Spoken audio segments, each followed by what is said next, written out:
וכי נפשי es Hashem.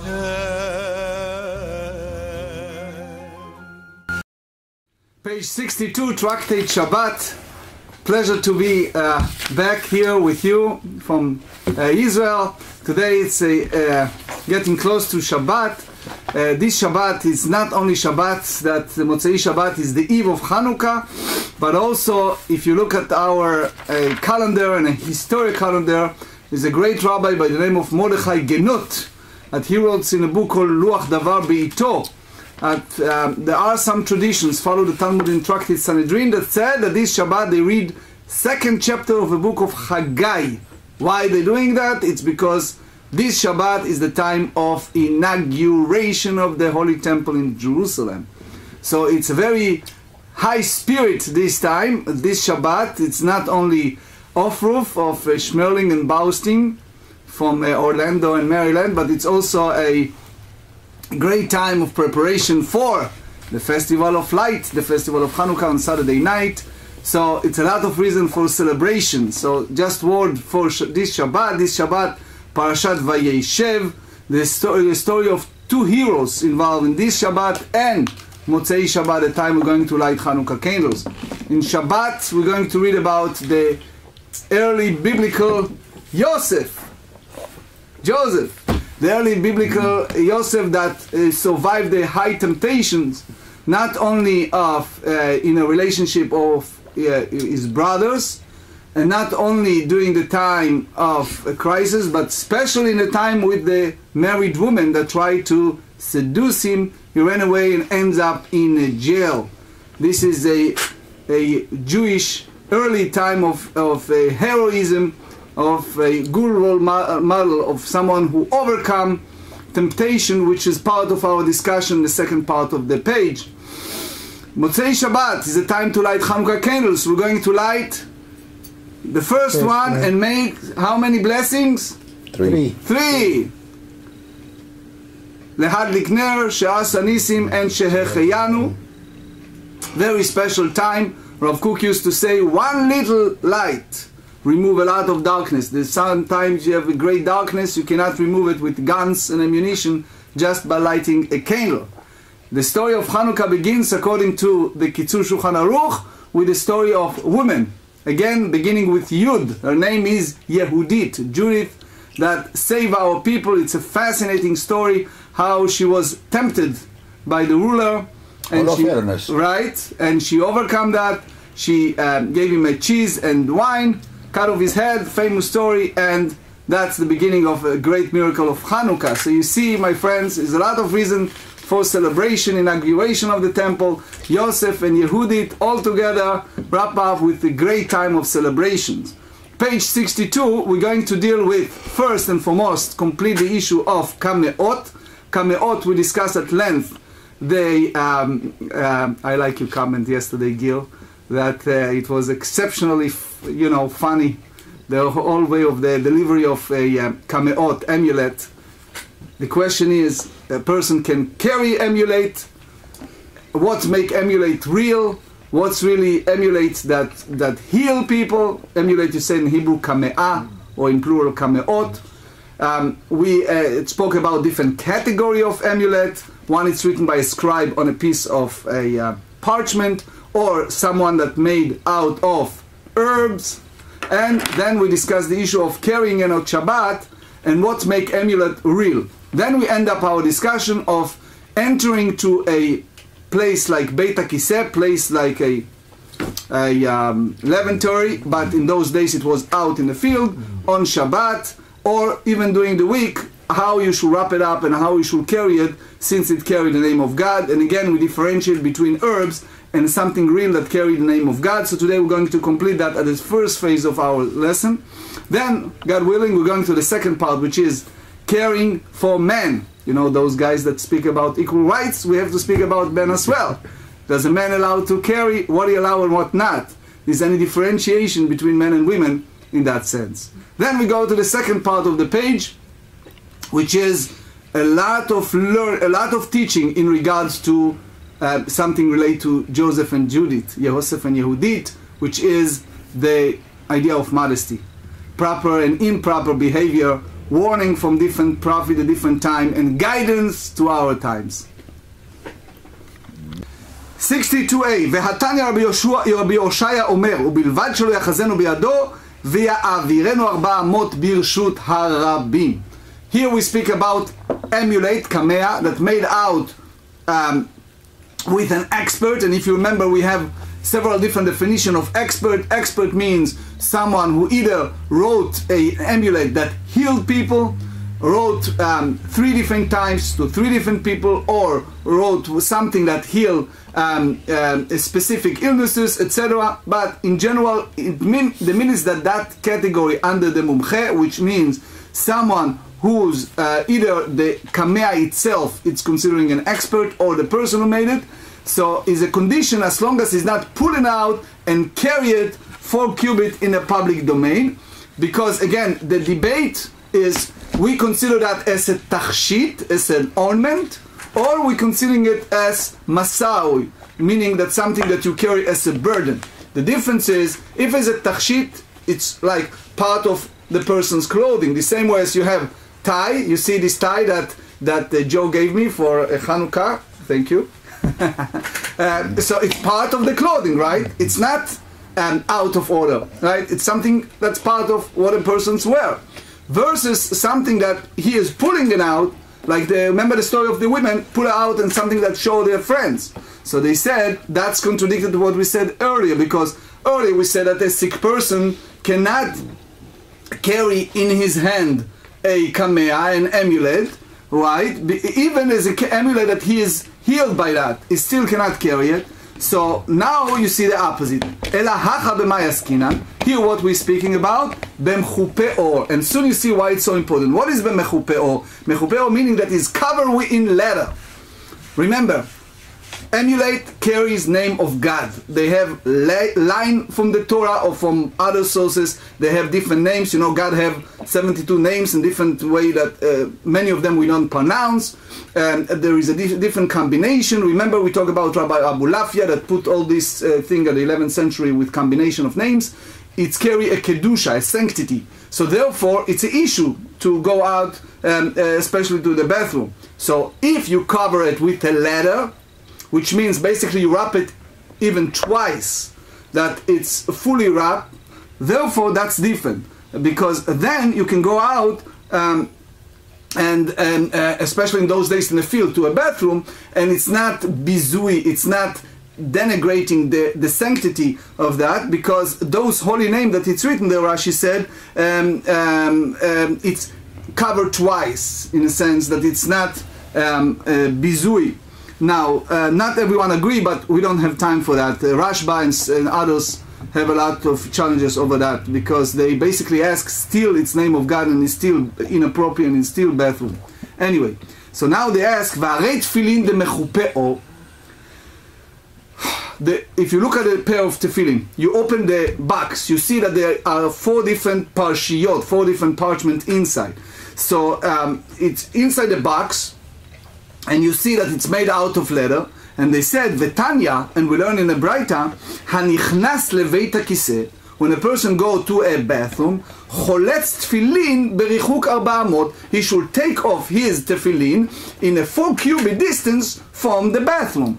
And then, V'nichnas, and only then, he can go ahead and go, which means, you see the sign outside of our bathroom here? They said if you carry a talit or tefillin or anything that is kedusha, take it out. Even you have to ranch, even you have diarrhea, whatever it is, take it out. Don't get in with that, right? So they said, you see here, you try to juxtapose between having kamea and having the tefillin.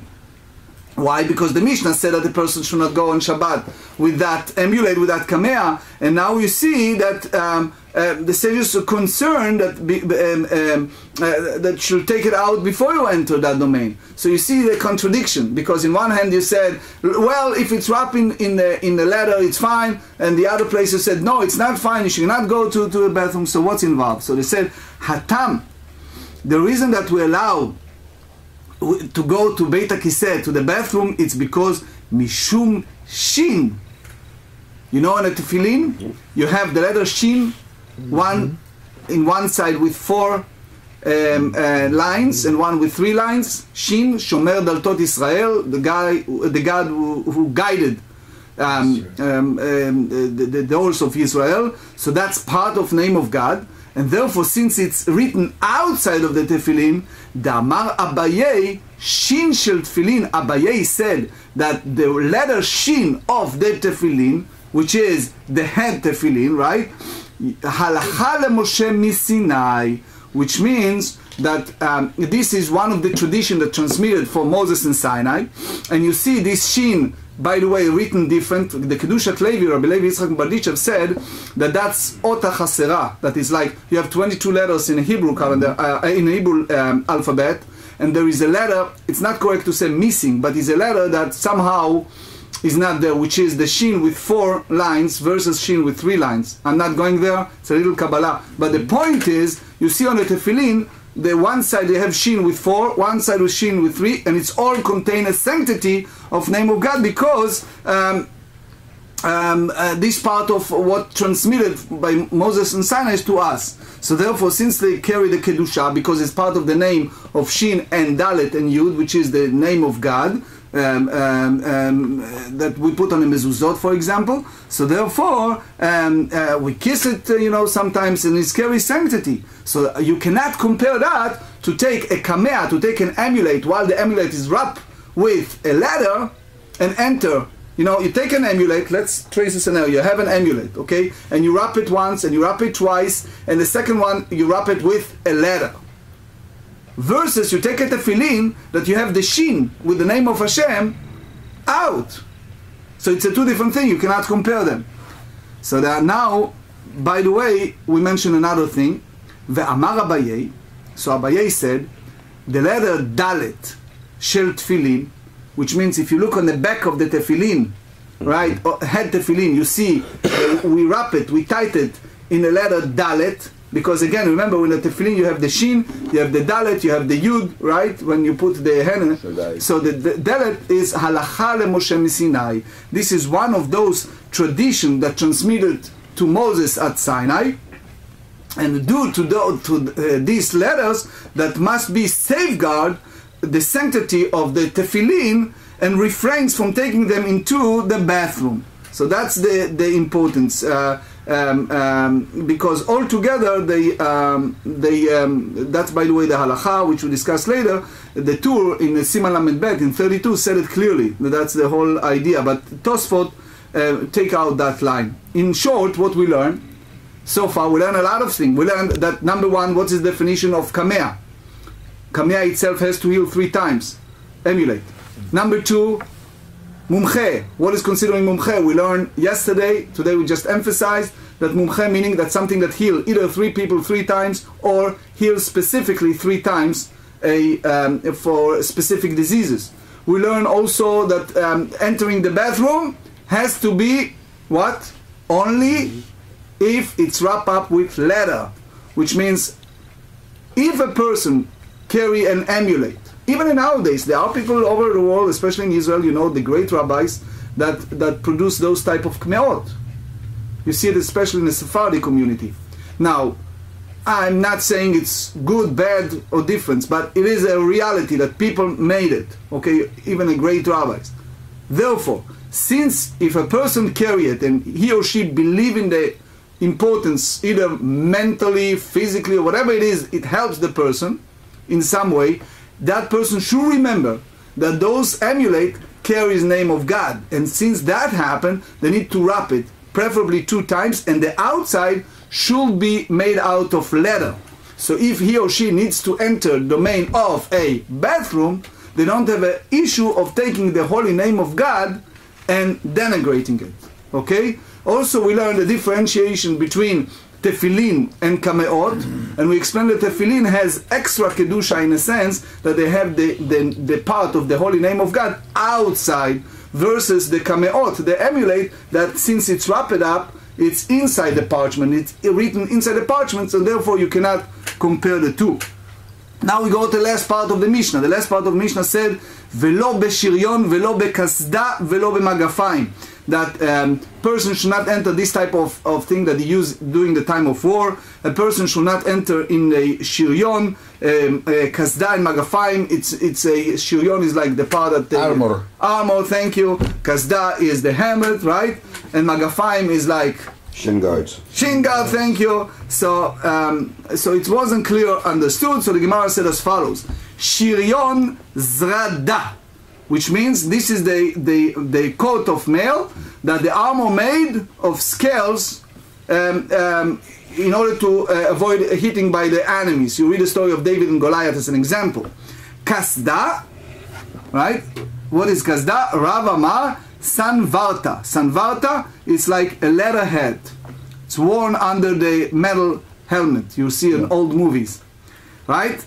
The magafayim, Amar Rav, Puzmekei. Magafayim, Rav said it's a leg armor worn beneath the knees. So usually they go the war in that way. Remember, part of our history, it's war and persecutions, etc. So therefore, here they speak about the Torah law. A person by the Torah allowed to go ahead, but the sages put a fence, a decree that since people see that person and they see that he is go with that and he goes to war on Shabbat.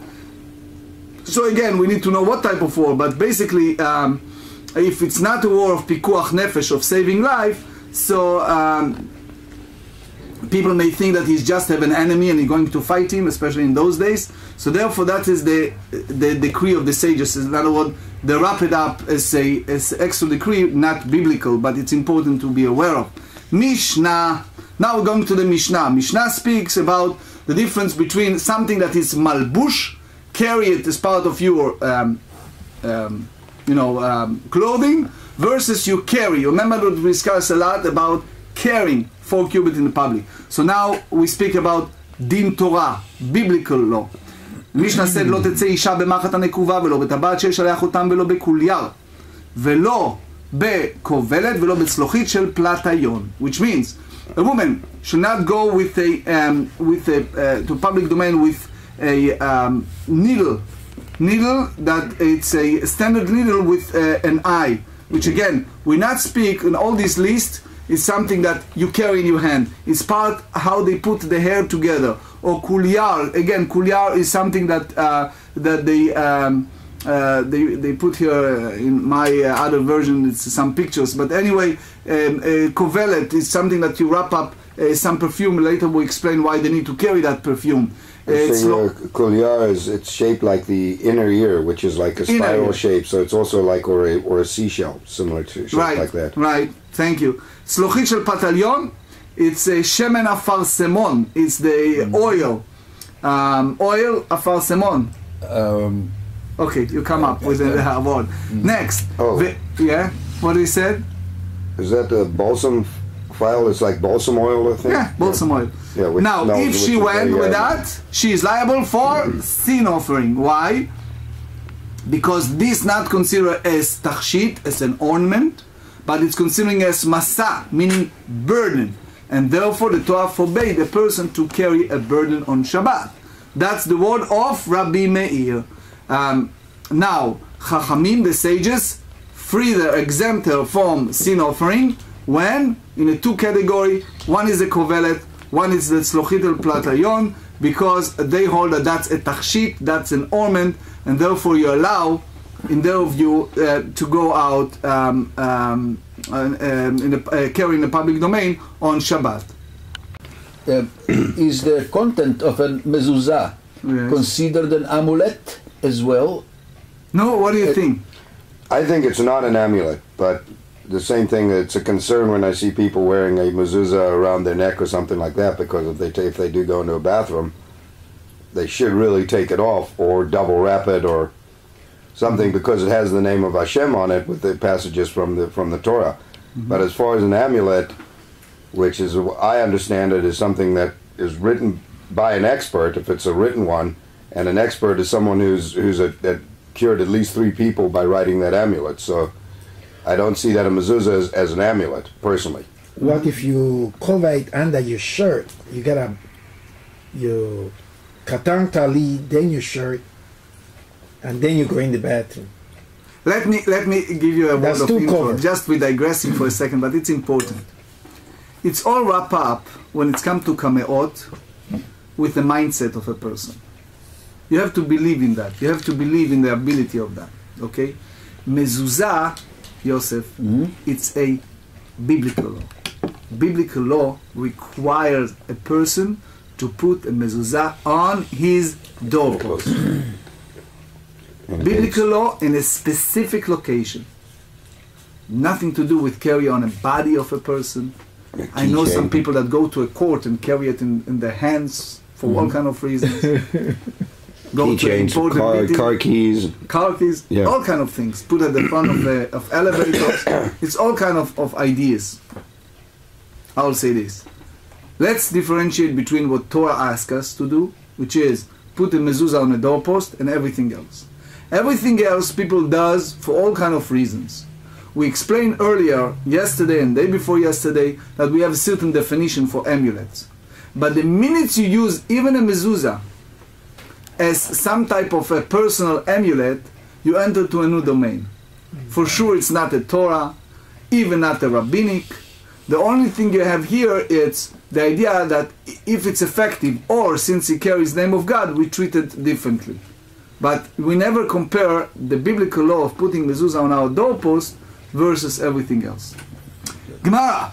Amar ula vechilufehen beish. Oh la la. You see the beginning of the era of equal rights, my friend.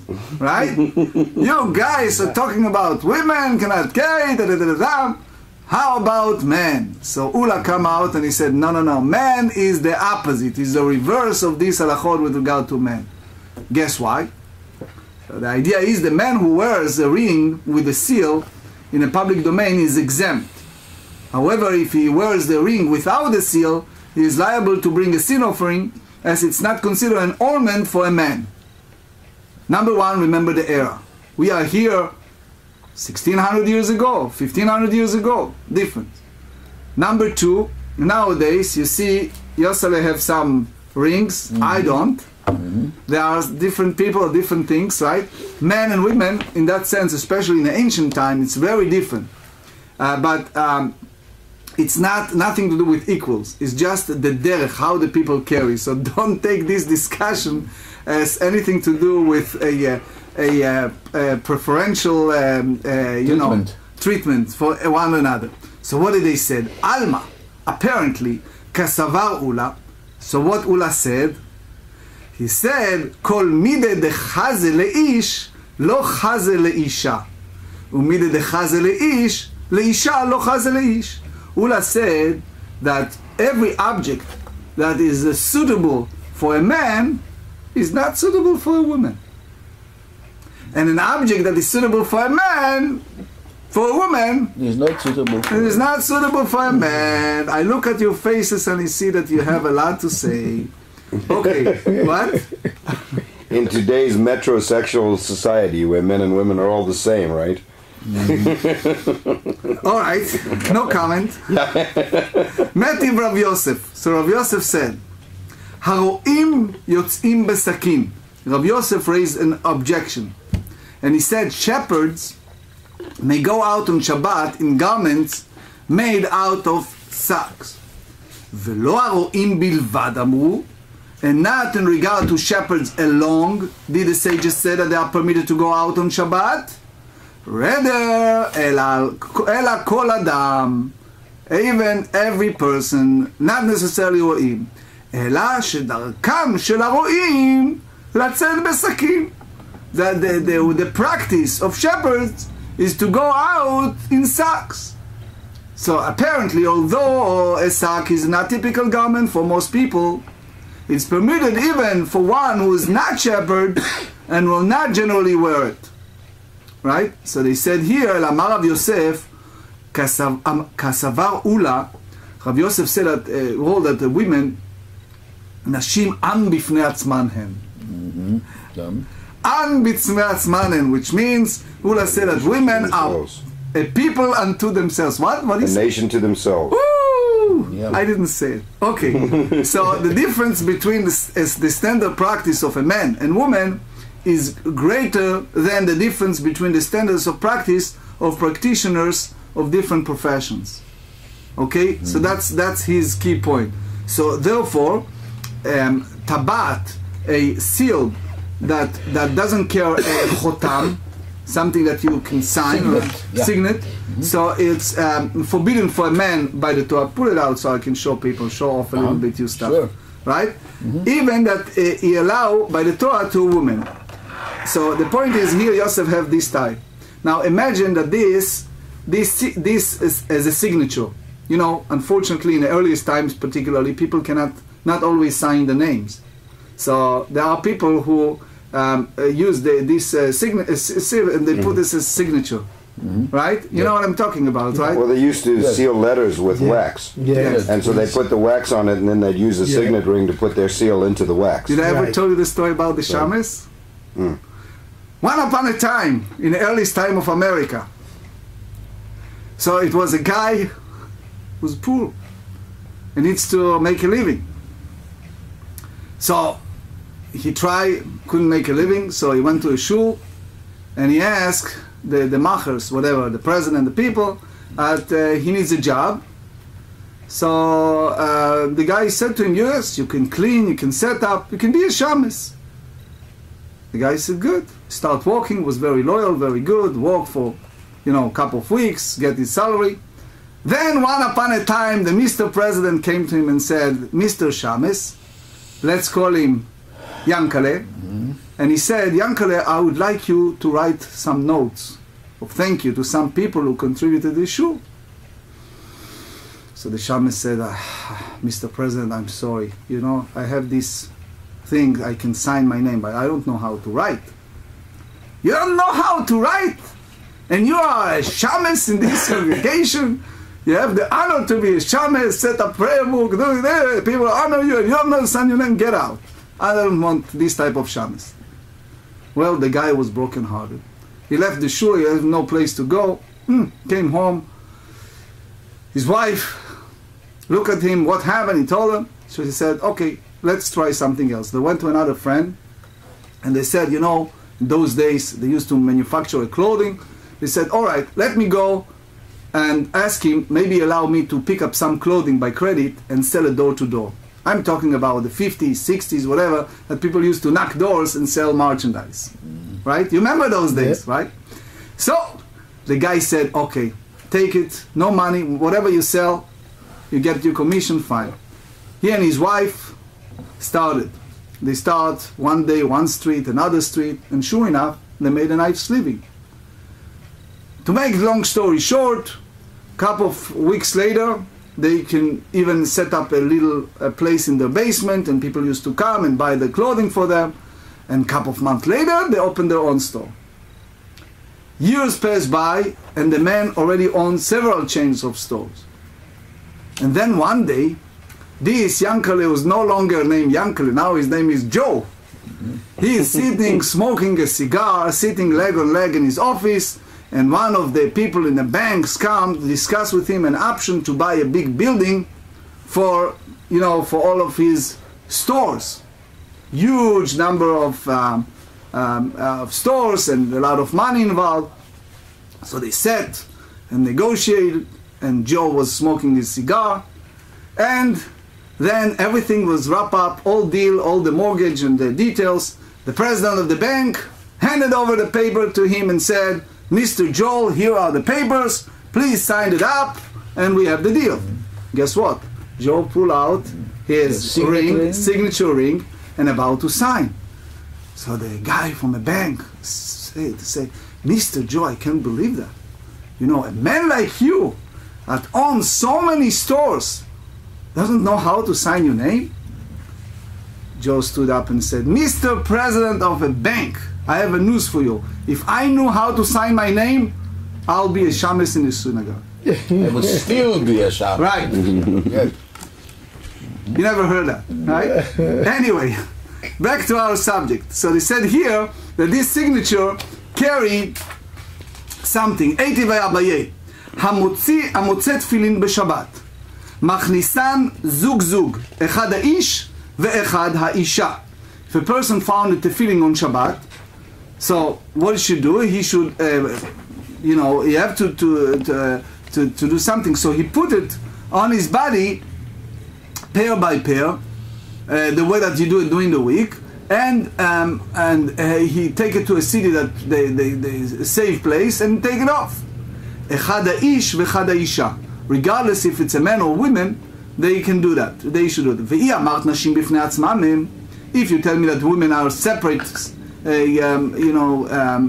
section in that sense, והמצוות עשה שהזמן גרמה הוא, that the mitzvah of tefillin is a mitzvah, a positive mitzvah from a Torah, that the obligation is in a specific time, because you don't put tefillin at night, you don't put tefillin on Shabbat and the holidays, right? Festivals, right? וכל מצוות עשה שהזמן גרמה, נשים פטורות. We said that any women are exempt from every time-bound positive mitzvah. So if in fact the clothing and ornament of a man are not suitable for a woman under any circumstances, why is a woman permitted to go to don the tefillin and bring them into a city on Shabbat? Shouldn't that consider a prohibition of carrying? So he answered and he said, Hatam כסבר רבי מאיר, לילה זמן תפילין ושבת זמן תפילין. He hold, Rabbi Meir hold, that night it's also obligation of tefillin. So in Eruvin, in Tractate Eruvin, page 96, they say that there are two different disputations. One, if mitzvah tefillin, obligation of tefillin is also at night from the Torah, or it's only a rabbinic put the idea that basically you should take it off at night because maybe person have, release himself, etc., and it's inappropriate, or if the tefillin is also obligated in Shabbat and the festivals. So here the Gemara said that we may hold in both disputations, according to the opinion that you have to wear tefillin in all times. So therefore you hold that it's in from the Torah. Yes, Gil? Okay, you say that you can wear tefillin up to at night, but right. When you want to go and sleep, you take it off. But then they say also that after a certain time we can't dunk tefillin. I guess. Okay, so that's what we said. We said that the sages, that's the opinion that the sages said, since when you are closing your eyes and you're not in control of your body, you may have all kind of things that it's inappropriate to wear tefillin while you. No, I'm not saying when you're going and sleep. I'm saying like, let me say 2-3 o'clock in the evening, you could still dunk tefillin. Yeah. Basically, I know some rabbis. One of my rabbeim, Rabbi Sheinberg. If you look at my book on Rashi, I have the askama from Rabbi Chaim Pinchas Sheinberg, may rest in peace, and he wore tefillin all day long. Well, okay. And you can even meet the mitzvah of tefillin up until plug. Up to plug, yes. Okay. So that's plug of mincha is late in the afternoon. So it's no restriction until you go and sleep. Saying if you the only thing is, as long as you know how to protect the tefillin, in a sense, safeguard the way you manner of behavior while you have the. And you don't say the bracha after plug. You don't say the bracha after the plug. Yeah, what about ornaments that? At least recently, women wear with their name on it, like Sarah, Rivka, Rachel. What's the problem? The question is, they are not allowed to wear a signet ring, which is a signature ring on Shabbos. What about an ornament with their own name, which is also a kivyachol, a signature? The big question is, and soon we talk a practical halacha, if it's a derech malbush, if it's part of their clothing, or it's a masoy, it's a burden. If it's part of their clothing, like my tie, it's part of their clothing. Now, right? Well, I mean, speaking of that, so what's considered part of their clothing? Is it something that they normally wear as part of their clothing? Yes, or part of average women that carry. Soon we conclude with that. We explain it. So now I ask, that's very important point in Hilchot Shabbat.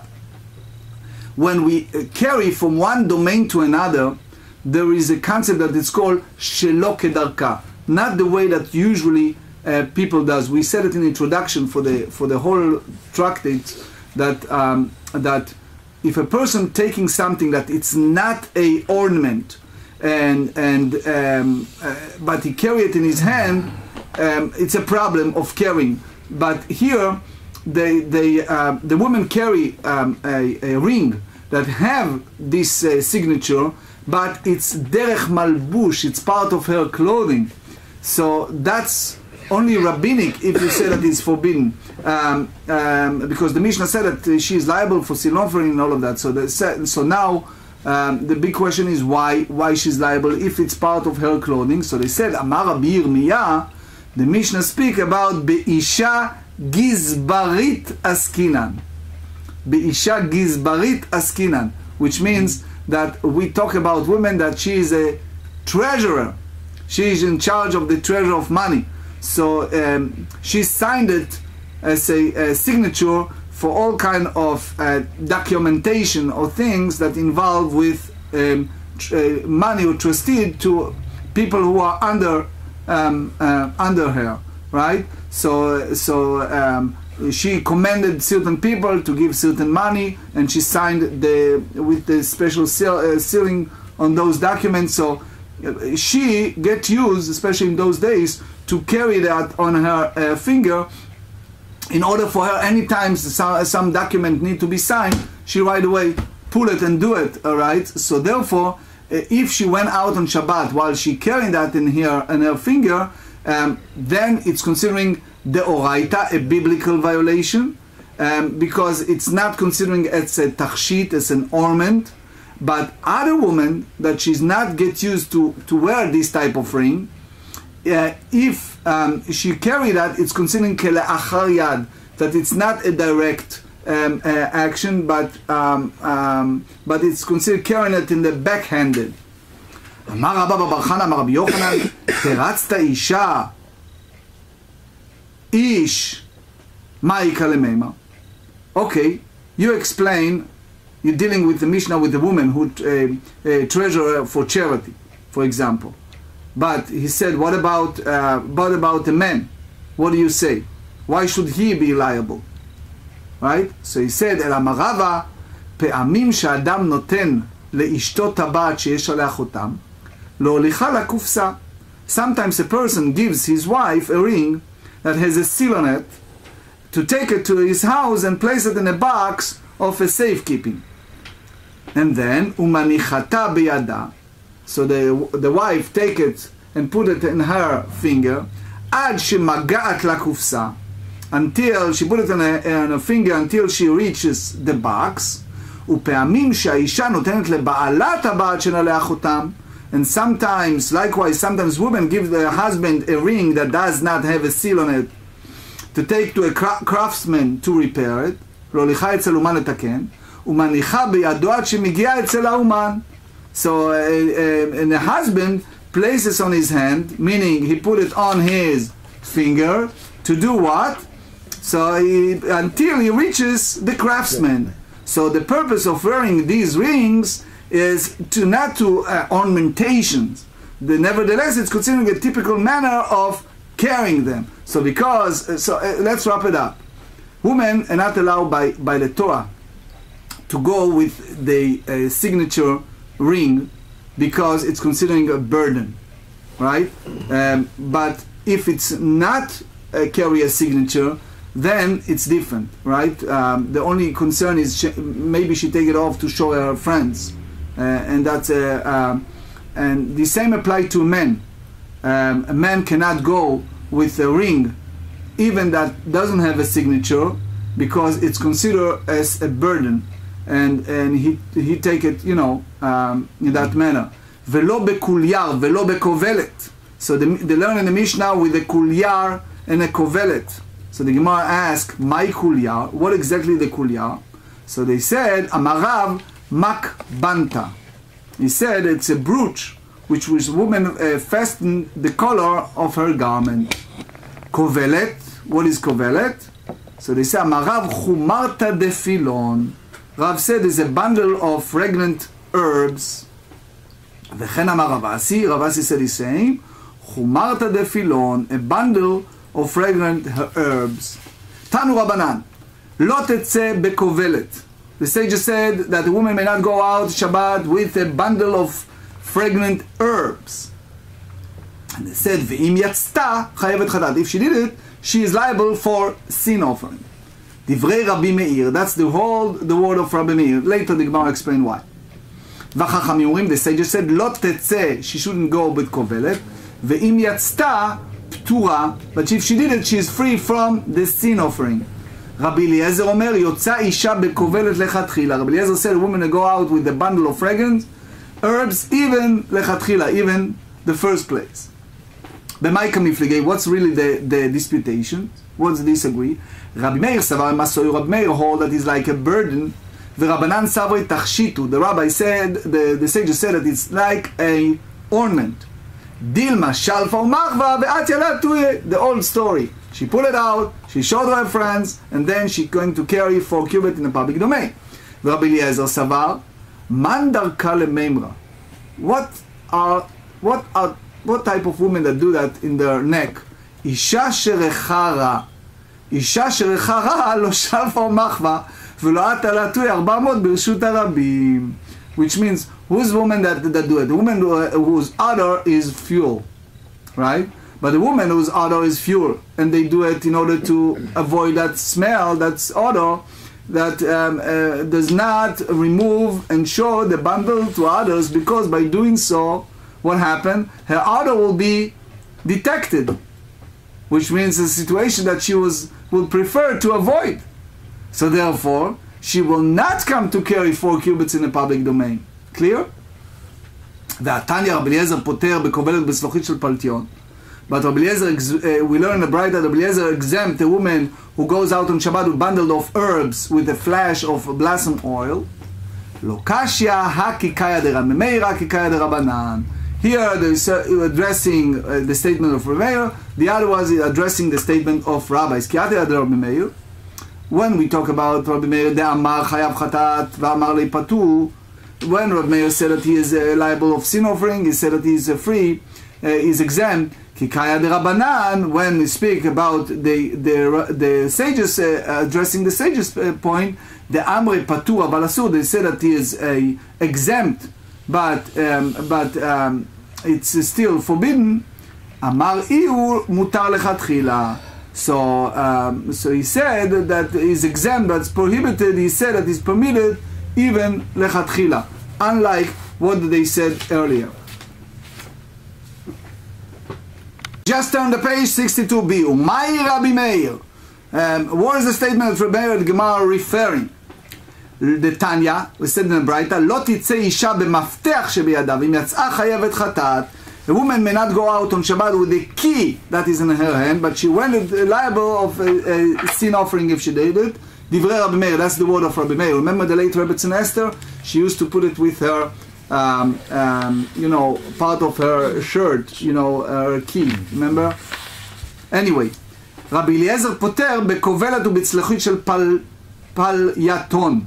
Rabbi Eliezer exempt a woman who goes out with a bundle of fragrant herbs and with flack of blossom of oil. Kovelet man dekar shma. Now they ask, a bundle of fragrant herb, who mentioned anything about that? Rabbi Meir did not mention a bundle of herbs. So why did Rabbi Eliezer mention it as a response? So they said, Chasui mechasra v'hachiktani. The Braita is incomplete and teaches the following. V'chen bechovelet v'chen betzluchit shel paltion lo tetzeh v'yimatzah chavel echad. With a bundle of herbs and likewise with a flash of blossom oil may not go out. If not go out, is liable of bringing sin offering. Divrei Rabbi Meir, Rabbi Eliezer poter bekovelet. Rabbi Eliezer exempt in the case of bundle of pregnancy. ובצלוחית של פלטיון, and a flack of blossom oil. במה דברים אומרים כשיש בהם בושם? This apply only if it's carry a bosem, a perfume in it. אבל אין בהם בושם, חייבת, but if it's not carry a perfume, she's liable of carrying flack unto the public domain on Shabbat. אמר רבא רבא, זאת אומרת, רבא רבא said, I derive from that, המוציא אוכלים פחות מכשיעור בכלי חייב. If one carry out a measure of food at less than measure of determines liability on Shabbat, so he is liable. But דהה אין בושם כפחות מכשיעור בכלי דמה וקטנה חייבת. Since in the case of flack, which is the now perfume comparable to the case where there's a less required measurement of food in a vessel, and it's taught that he's liable. So basically you see the opposite. So Rav Ashi said, Be'al ma'im alach patur. In general you said that he is exempt. And now, V'shaneachad deleita lemamash haklal. However, there is a difference here. In the case of empty flask of perfume, as in the case there is no substance at all, because the vessel is completely empty, he is liable for carry the flags. V'reshit shmanim imshachu. V'reshit shmanim imshachu, since the prophets speak about people who disregarded the prophecy. You know, prophets usually in those days was a teacher. It's not so much someone who is clairvoyantly prognosticated the future. So they said in the book of Amos chapter 6, V'reshit shmanim yimshachu, which means they anointed themselves with the chief ornament. So what does that mean? Amar Rav Yehuda Amar Shmuel zeh platayon. He said that it's applied to blossom oil. Mativ Rav Yosef afal platayon gazar Rabbi Yehuda ben Baba velo dulo. He said that Rabbi Yehuda ben Baba put a decree, a blossom oil that due to the morning, you know, after the morning of the destruction of the temple, they put a lot of decrees. So one of them is the idea of not carry that. So if you say that it's involved with pleasant, so why the sages disagree with Rabbi Yehuda ben Baba that forbade using this type of oil? What they say that those that drink wine with mizrekei yain, so it means Rabbi Admi v'Rabbi Asichai amar knish kanin, which is a kli zchuchit, a vessels made out of the glass that they have two different that two people can drink it together. V'chad amar shehu mezarkin kosotehem leze laze, that it's people used to play with those glasses with one another. Hachana medeasir. Rabbi Barabuna went to the house of the exile, meaning the head of the exile. He drank from that glass and didn't say anything. Since again we said that this act of mourning of the destruction of the temple. Ella, the whole idea of avoiding pleasantness is applied only if they have two things. They have the drive pleasure and a drive joy. So meaning they have the pleasure of the body and mental happiness. Gazru Rabbanan, rabbis put a decree to forbid using it. But something that they have a pleasure but doesn't have a simcha, a happiness, lo gazru Rabbanan. The rabbis did not put a decree. Now we derive from that another important thing from the book of Amos, and they interpreted an initial verse that critiqued of the leadership of Samaria. They said in Amos, "Hashochvim al mitot shen usruchim al artzotam," that lie upon the bed of ivory and stretch upon the couches and eat lambs out of flock and cloves of the midst of the stall. So what does that mean? Amar Rabbi Yossi bar Chanina, that means melamed shayu meshtinim mayim bifnei metoteim arumim, which means that they use one of the things that they use it's homiletically idea that the teaching that they sin that they urinate before the beds while naked, which again inappropriate behavior. Megadef bar Rabbi Abahu ridiculed that interpretation. He said, so therefore they said in the sense, therefore now you should go out in exile as the head of the exiles. So what does that mean? So how you explain it? Mishum de mashtinim mayim bifnei arumim iglu b'rosh golim, because they urinate on the bed, before the beds, while the naked they will exile at the head of exile. Although they're doing so is revolting, a punishment so severe is certainly excessive. The punishment not meet the crime. אלא אמר רבי אבאו, אלו בני אדם היו אוכלים ושותים זה עם זה, that they drink together. What do they do? ודובקים מיתותיהם זו בזו, enjoying the bed with each other, ומחלפים נשותיהן זה עם זה, and swapped wife with each other, ומסריחים ארסותן בשכבת זרע שאינו שלהם, and defile the beds with semen that is not there. You remember you told me about the army? Yeah. Doing the service? Alright, so we go to something crucial and very important for us to study. Sometimes people said, why I'm poor? Why I'm indigent? Why I don't have a luck? Rabbi Abahu have some guidance. He said, Amar Rabbi Abahu v'amar Rav Matnit Atna, שלושה דברים מביאים את האדם לידי עניות. 3 things lead a person to be poor. ואלו הן, these are, המשתין מים בפני מיטתו ערום, one who urinates before his bed while naked. Number 2, הוא מזלזל בנטילת ידיים. If someone who demeans the ritual washing of the hands, which means what's best is a person should take a Nagelwasser, a cup of water, cover it next to his bed. When he wakes up, or she woke up, they wash their hands before doing anything, and have a little towel, and then throw that water and they start the day. Which means every night before you go to sleep, you should take this cup, fill it with water, cover it, put a little towel next to it, and have it ready. Number 3, ושאשתו מקללתו בפניו, and one whose wife curses him in his presence. Soon you see when that happened. Now we go to the specific. Number 1, המשתין מים בפני מיטתו, ערום, one who urinates before his bed while naked. אמר רבא לא אמרן למהדר הפה לפוריה, אבל לבראי לטלנבן, he said this only prohibition when he turns his face to the bed and urinate to it. Again, in those days it was different setup. However, if he turns his face and urinates to the outer portion of his room, is not the issue. Number 2, ומהדר הפה לפורי, נמי לא אמרן אלא לערעה, אבל במן עלית לבא. And one who turns his face to the bed, 2, we only said this prohibition in the case when he urinates on the ground. However, he urinates into a vessel, there is no prohibition. ומזלזל, number 2, מזלזל בנטילת ידיים, someone who demeans the ritual washing of the hands. To me it's amazing how other cultures little by little take it from us. You hear from so many other religion cultures that start doing that in the morning, especially those people who are dealing with alternative medicine and things like that. You hear that they start doing that.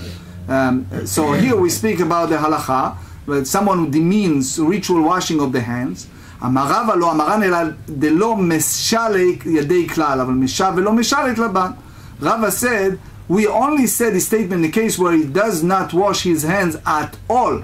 However, if he washes his hand and does not wash them with a significant amount of water, you have no problem with that. Again, melach hafnei maya, the rabbi said it should be filled of water, should show shefa, should show abundance. ולאו מילתהו, and it's not so, אדם רב חיסדא, אנא מסשייד מלוא חפני מאיה, ואבו למלוא חפני תבותא. That's so important. Rav Chisda said, I wash my hands with handfuls of water, and they gave me in reward a handful of prosperity. Which means in order to grant the benefits of ritual washing of his hands, one should use significant amount of water.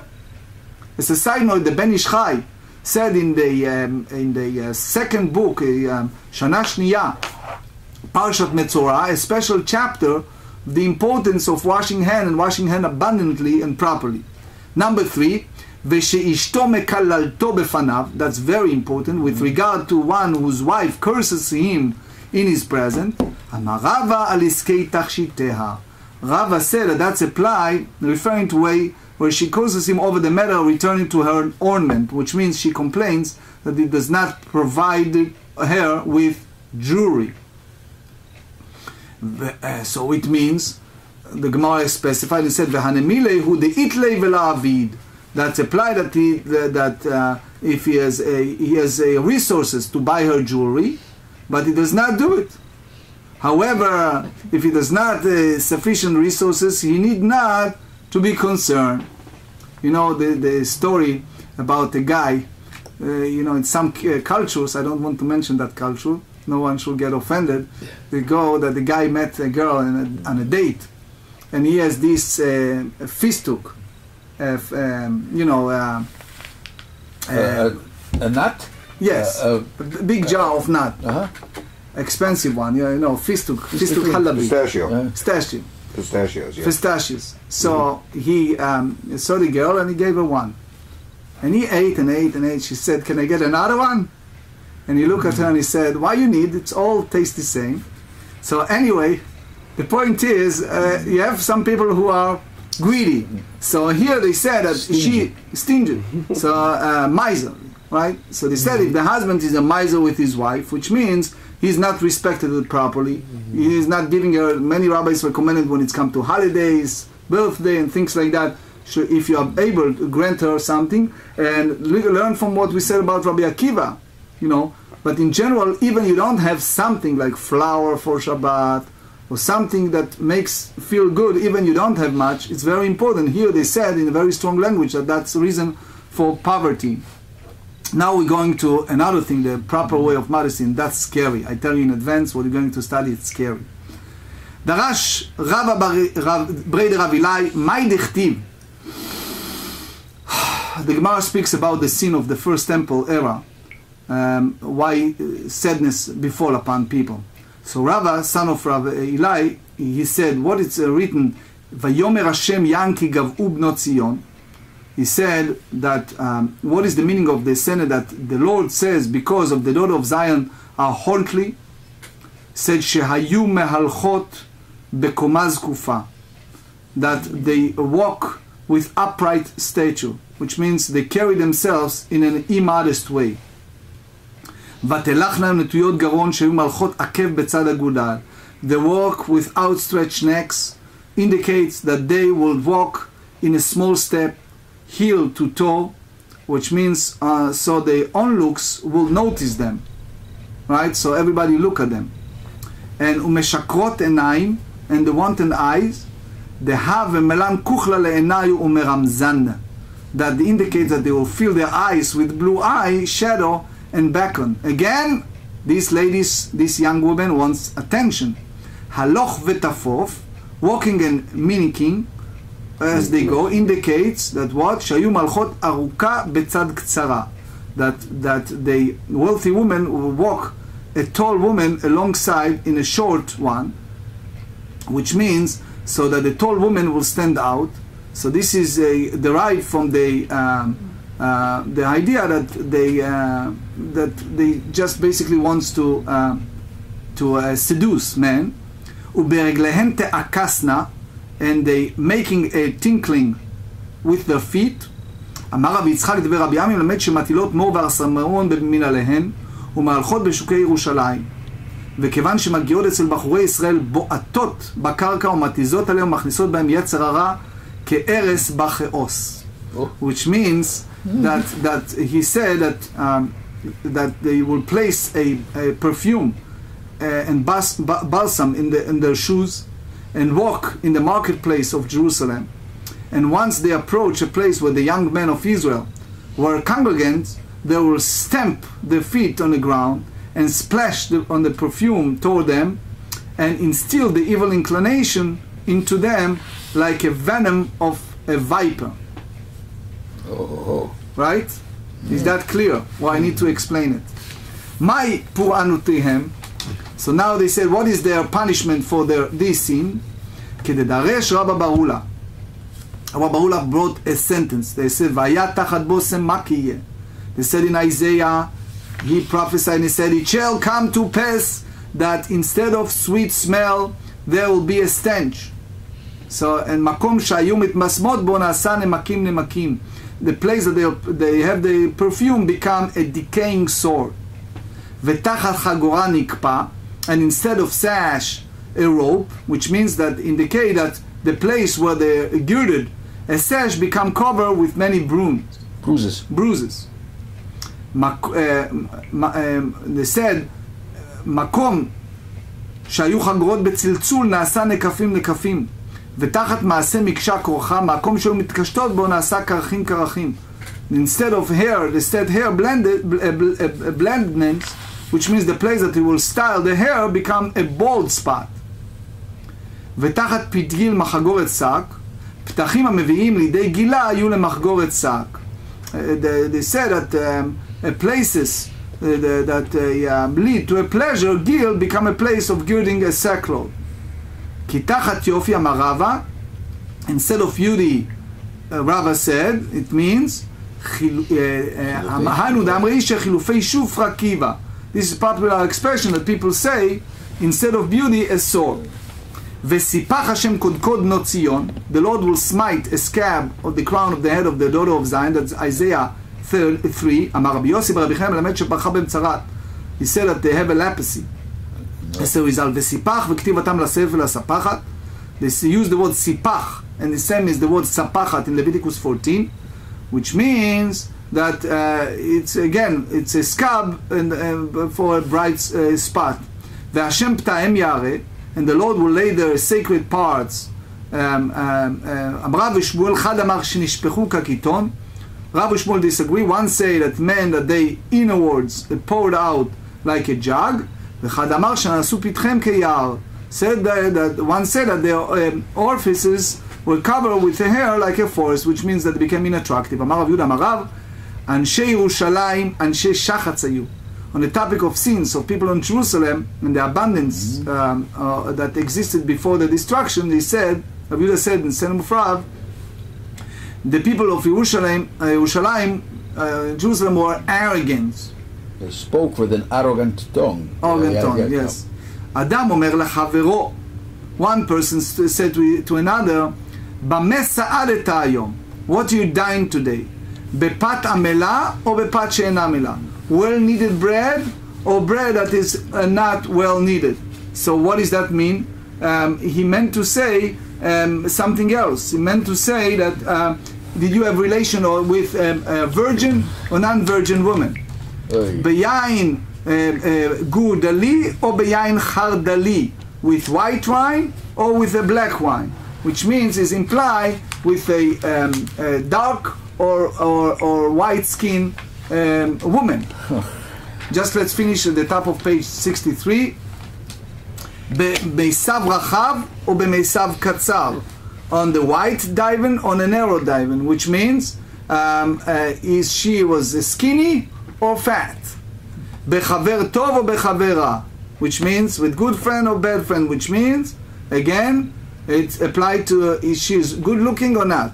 So it's all Amar Rav Chizda v'kulan liznut, and he said they all alludes to promiscuity, which means these are all a different type of woman. Well-kneaded bread referred to a woman that is not a virgin. White wine referred to a fair complexion woman. White divan referred to a fat woman. A good friends referred to a good-looking woman.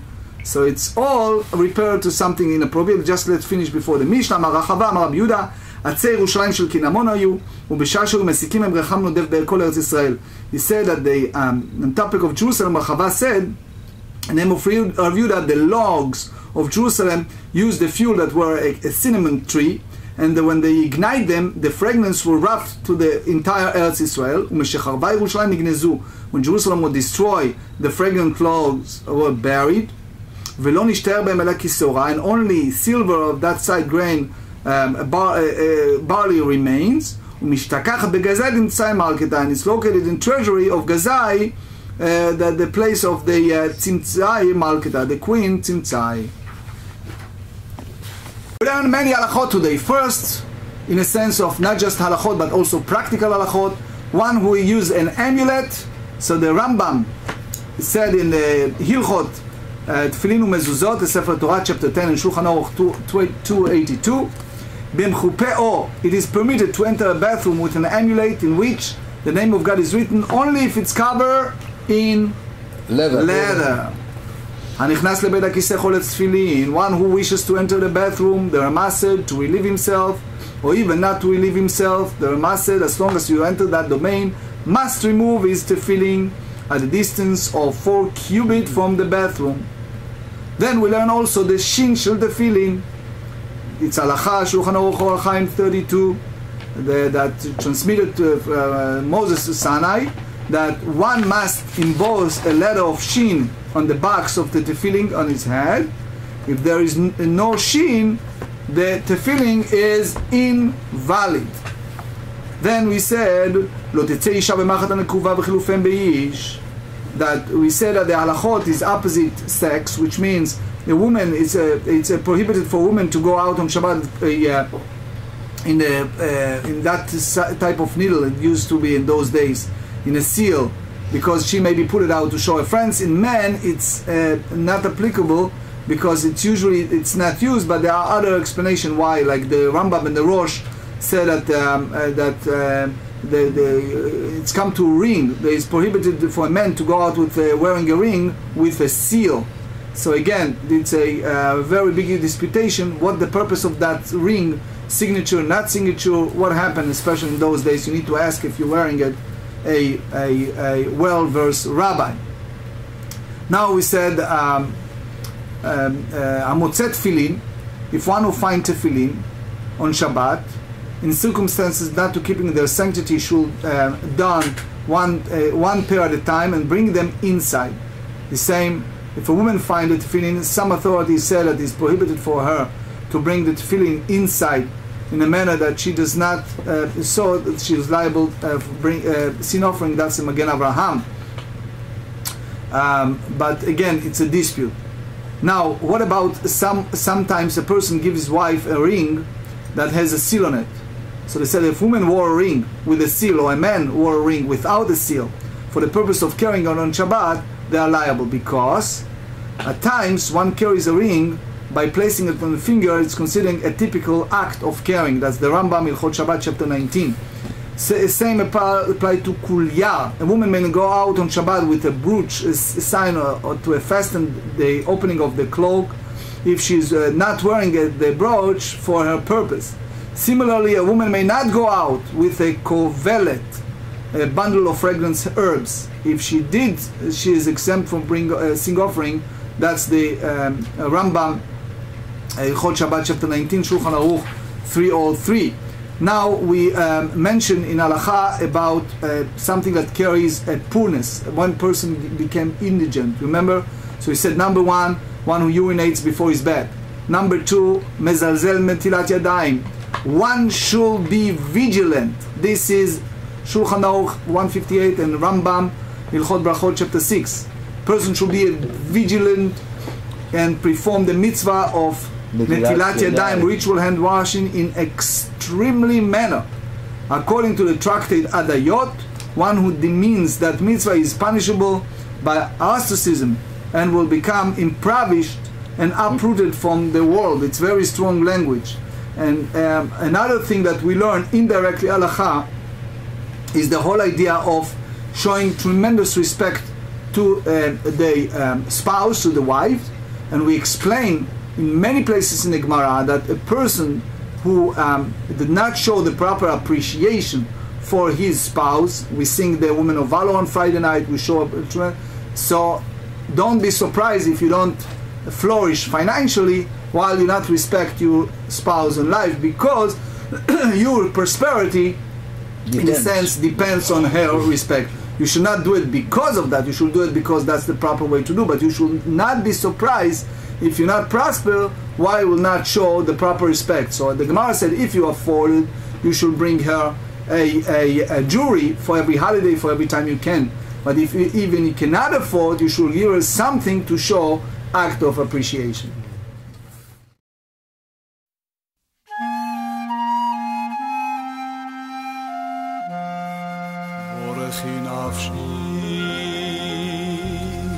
Es Hashem